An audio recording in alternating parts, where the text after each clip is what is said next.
Meski sudah dilarang oleh pemerintah, masyarakat memilih tetap mudik lebih awal ke sejumlah daerah. Jawa Tengah tercatat menjadi provinsi dengan tujuan pemudik terbanyak.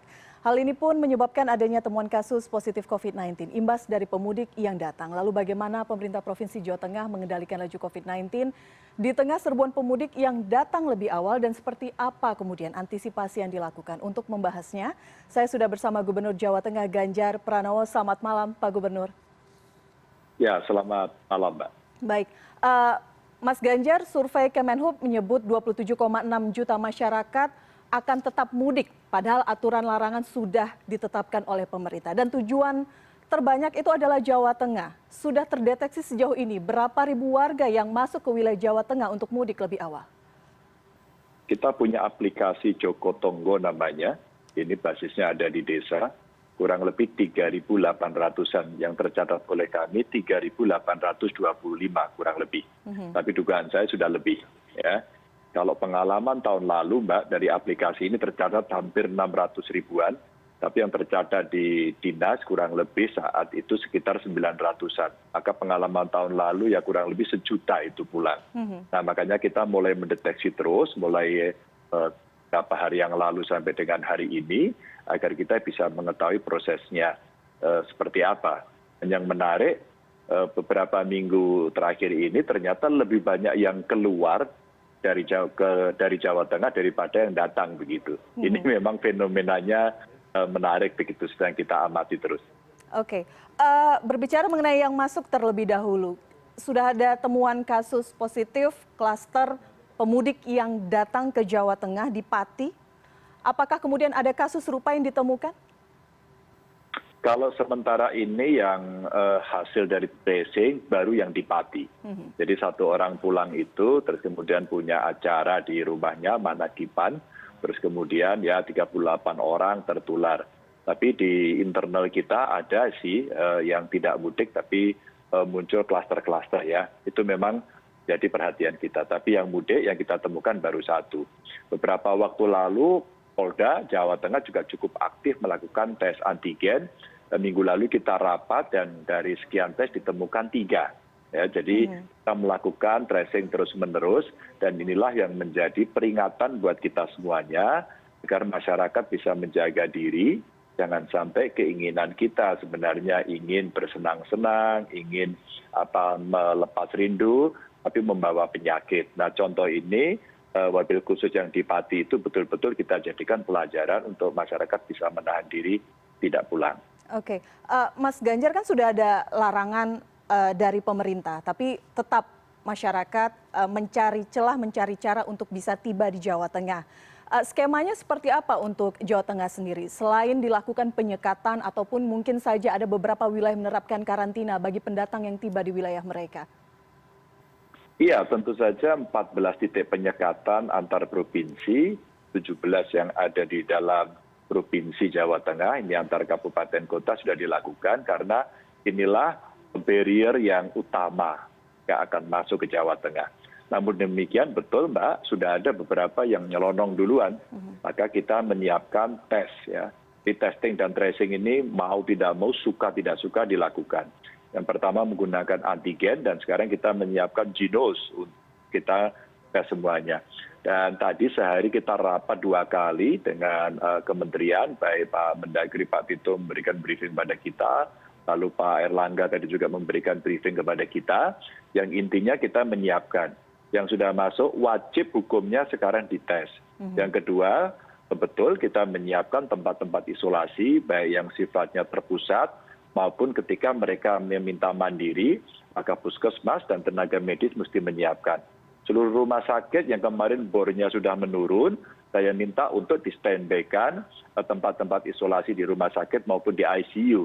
Karena hipotesis kami, kemungkinan akan ada peningkatan. Kemungkinan besar itu akan ada peningkatan dengan antusiasnya masyarakat untuk nekat begitu. Maka saya harapkan, tolong dong tidak nekat, kita besok halal bihalal virtual aja. Dan tahun lalu juga bisa kita lakukan kok.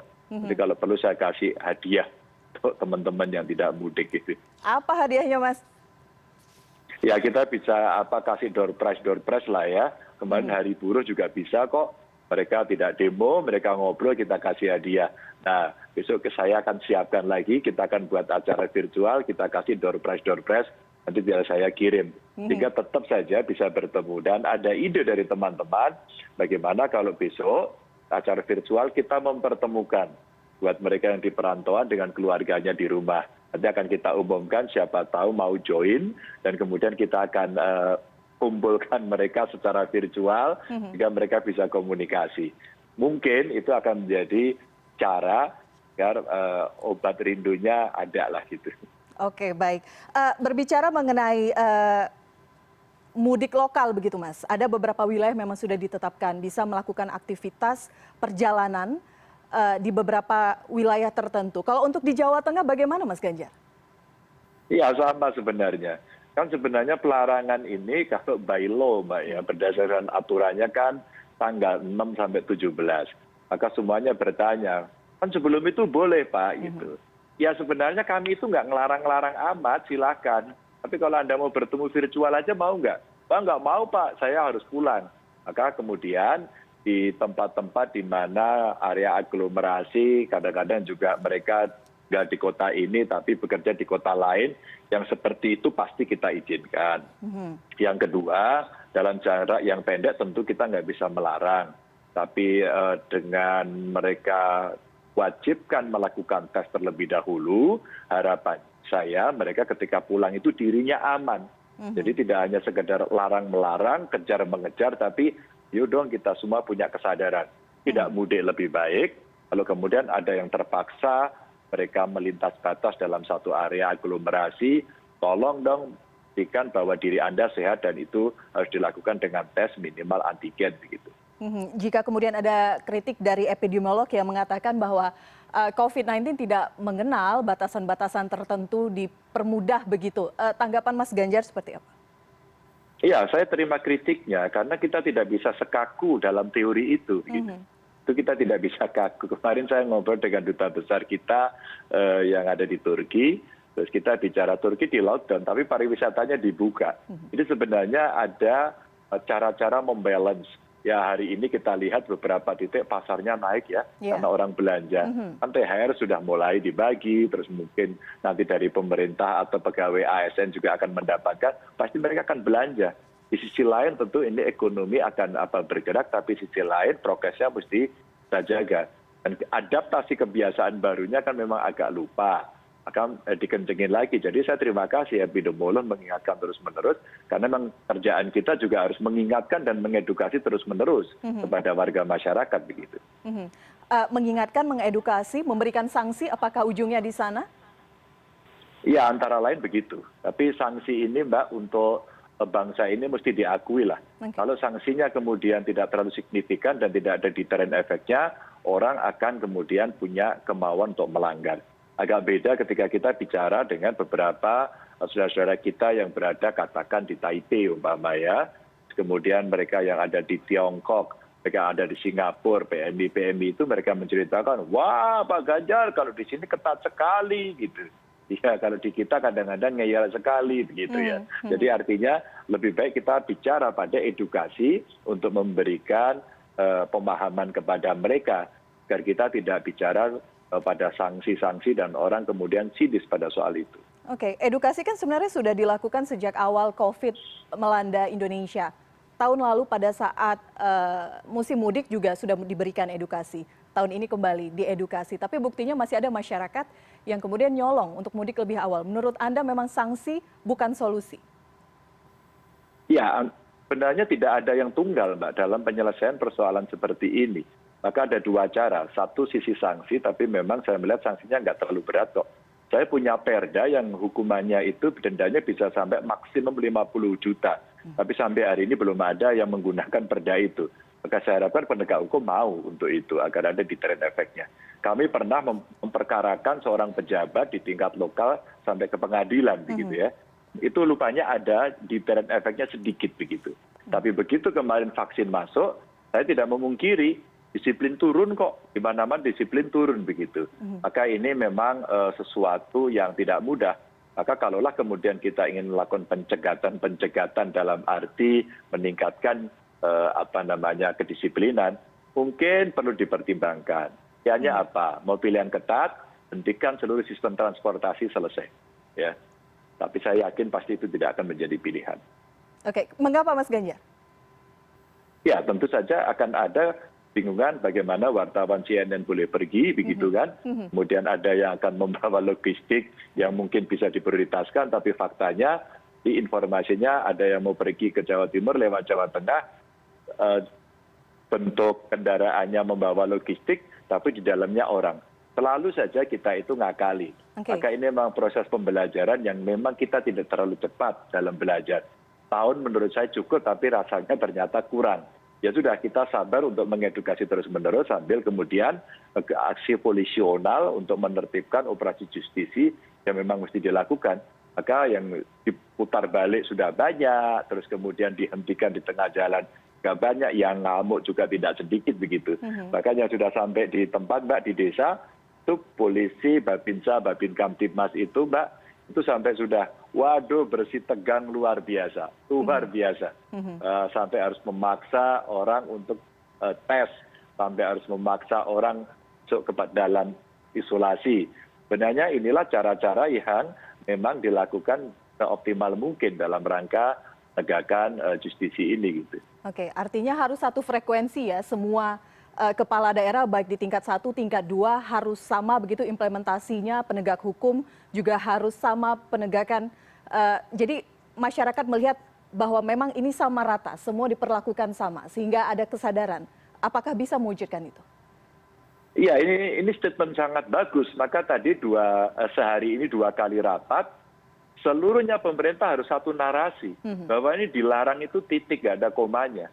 Maka kalaulah kemudian seluruh kepala daerah kayak kami ini sadar pada kondisi daerah masing-masing, ya berikanlah penjelasan dan mari kita sama narasinya, satu, dilarang mudik, titik begitu ya. Terus kemudian kita lakukan tindakan-tindakan agar bisa mencegah semuanya itu. Saya tidak memungkiri 1-2 mengatakan, loh wong mau mudik kok nggak boleh. Wong mereka bukan penjahat. Tidak ada yang seperti itu. Tapi kalau nanti ada yang ketularan, orang tersayangnya ketularan, mohon maaf di rumah sakit, terus kemudian sulit napas, terus kemudian mohon maaf betul, sampai ada yang meninggal, itu sebuah drama yang nanti sangat menyedihkan. Dan kita sadar mulai hari ini bahwa itu bisa terjadi. Ayo dong dijaga. Emangnya kalau tidak mudik apa sih perasaan kita? Wong sekarang sebenarnya video call bisa, di live bisa, ya, Zoom bisa. Dan beberapa waktu yang lalu Mbak saya sampaikan, Ganjar saya mau mudik, nggak usah. Tapi kamu mau nyekar, silakan nyekar. Saya izinkan tuh Mbak. Silakan nyekar, Anda datang, toh bisa ketemu orang tua. Umpama di Jawa Mbak. Di Jawa ini kan jarak tempuhnya gampang, wong tol sekarang sudah terhubung kok. Umpama hanya dari Jakarta ke Jawa Tengah 4 jam, 5 jam cukup gitu kan. Temu dengan keluarga, selesai, balik lagi. Jadi kalau kemudian kita bicara obat rindu sebenarnya sudah bisa dilakukan dengan teknologi, dengan sistem transportasi yang jauh lebih baik. Maka kalau kemudian kita masih nekat, saya hanya ngingetin, risikonya tidak hanya pada soal penegakan hukumnya. Risikonya ada potensi tertular. Dan berkali-kali kita sampaikan, ingat loh kita belajar loh dari India ya. Belajar betul, jangan sampai itu terjadi. Jangan sampai menyesal di kemudian hari. Oke, ada juga PR yang masih harus ditangani oleh pemerintah Provinsi Jawa Tengah. Tingkat kematian kasus COVID-19 di Jawa Tengah cukup tinggi dalam beberapa hari terakhir ini, menduduki peringkat pertama Mas Ganjar untuk di seluruh wilayah. Oh tidak Mbak, itu sebenarnya data yang ada di pusat. Jadi kalau saya boleh sebut, angka kita itu lebih tinggi dari pusat. Dari awal, jadi ada di jatengpro.go.id, silakan dibuka. Angka kami tinggi. Maka kami harus fitting data.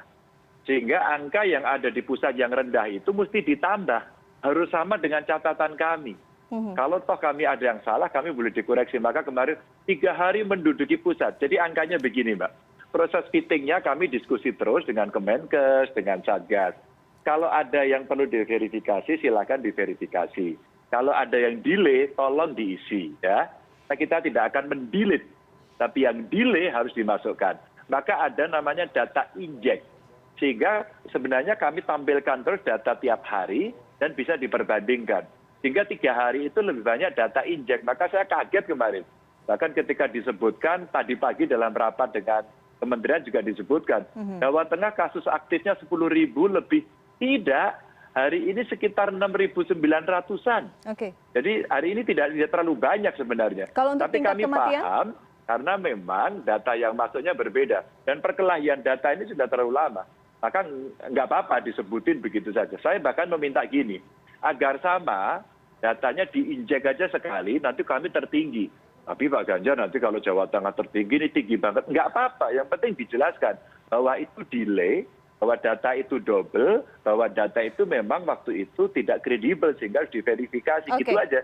Sehingga itu data lama, Mbak, bukan data baru. Oke, Begitu. dengan kalau boleh tingginya, saya menjelaskan, baik. saya senang ini ditanya Baik, CNN, dengan sehingga tingginya- nanti beritanya nggak seram. Oke, Gitu. dengan tingginya angka kematian ini kemudian saya sebutkan ya, kalau data dari pusat yang kita kutip, 26 April 53 orang, 27 April 41 orang, 28 April 57, 29 April 74 orang, 30 April 75 orang, Mas Ganjar. Berarti ini memang masih menjadi salah satu PR utama yang harus ditangani saat ini.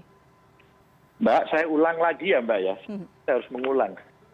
Data yang ada itu ada yang delay, oke? Ada yang kemudian double, ada yang harus diverifikasi. Maka data yang ada di pusat itu adalah data kematian yang hari ini ada ditambah kan data yang kemarin di-input. Sekali lagi saya ulang, data angka kematian Jawa Tengah dengan pusat itu lebih banyak Jawa Tengah. Artinya apa? Artinya memang harus disamakan. Dan penyamaan data ini kan bukan sekali ini, sudah berkali-kali begitu ya. Maka kalau kemudian kemarin muncul seperti itu, saya agak kaget-kaget begitu ya.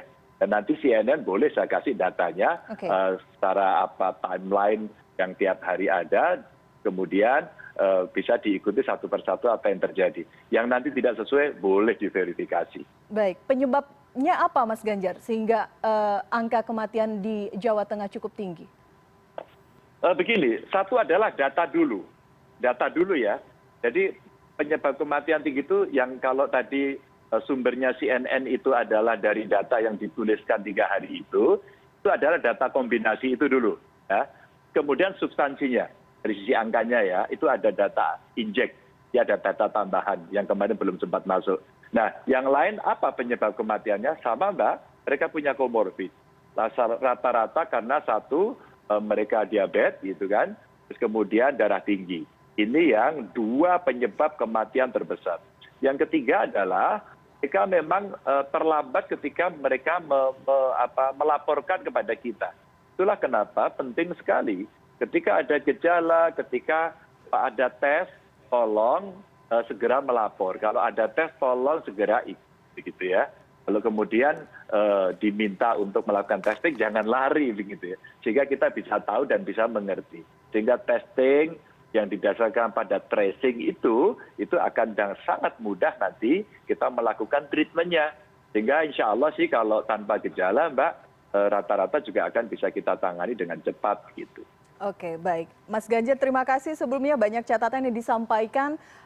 Masyarakat yang mau mudik siap-siap tadi yang disampaikan Mas Ganjar, jangan hanya ingin bertemu keluarga, tapi kita harus perhatikan juga kesehatan diri kita dan keluarga yang kita sayangi.